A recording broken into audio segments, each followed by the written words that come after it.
అనేక భాషలు, సంస్కృతుల సమ్మేళనంగా, వివిధ ప్రాంతాల సమైక్యగా భారతదేశం విశాలమైనది, అంతకు మించి వైవిధ్యభరితమైనది.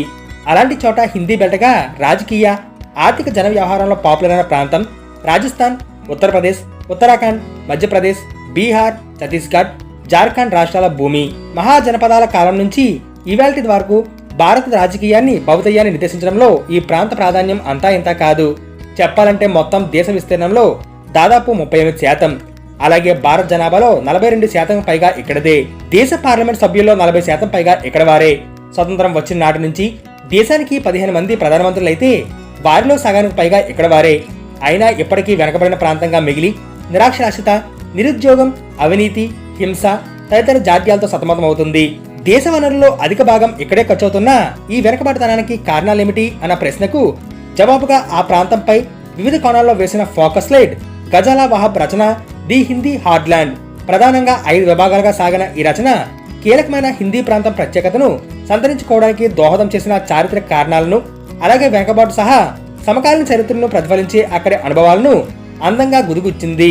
అవి చదువుతుంటే ఆ ప్రాంత సామాజిక, రాజకీయ, ధార్మిక చలన సూత్రాలపై మునుపున్న అవగాహన మరింత విస్తృతమైంది. స్వతంత్ర భారతావనిలో కాలగతిలో పెరుగుతూ వచ్చిన మత విద్వేషాలకు కారణాలమైన ఈ రచన దృష్టిపెట్టింది.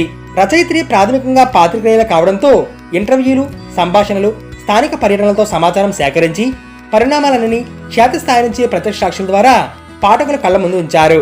కుల మతాల చిచ్చులో పడి కన్నీరులవుతున్న ఈ ప్రాంతంలో ముస్లింలతో సంఘర్షణ కేవలం 144 ఏళ్ల నుంచేనని, ఎప్పుడో 12వ శతాబ్దం నుంచి ఉన్న సామరస్య సమాజీవనాన్ని కొనసాగిస్తే అభివృద్ధి సాధ్యమేనని రోడ్ మ్యాప్ చూపించారు. 1857 తర్వాత పెరుగుతూ వచ్చిన హిందూ ముస్లిం వివాదాలతో శుద్ధ హిందీని హిందూ భాషగా, ఉర్దూను ముస్లిం భాషగా చిత్రీకరించే యత్నం మొదలైంది.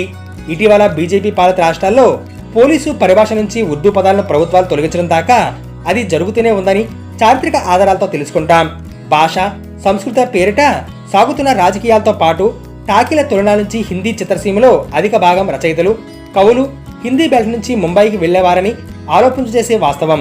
కులం, మతం, భాష, రాజకీయాల సూక్ష్మ వాస్తవాల విశ్లేషణ ఈ పుస్తకంలోని అధ్యయనం నిండా పరుచుకుంది.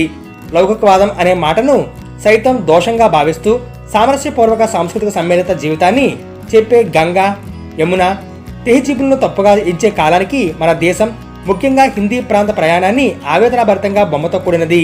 చరిత్ర, స్వాతంత్రోద్యమం, ఎమర్జెన్సీ ఇలా ఎన్నింటినో సృష్టిస్తూ సాగే ఈ రచన కనిపించని కథలెన్నో వెలికితీసింది.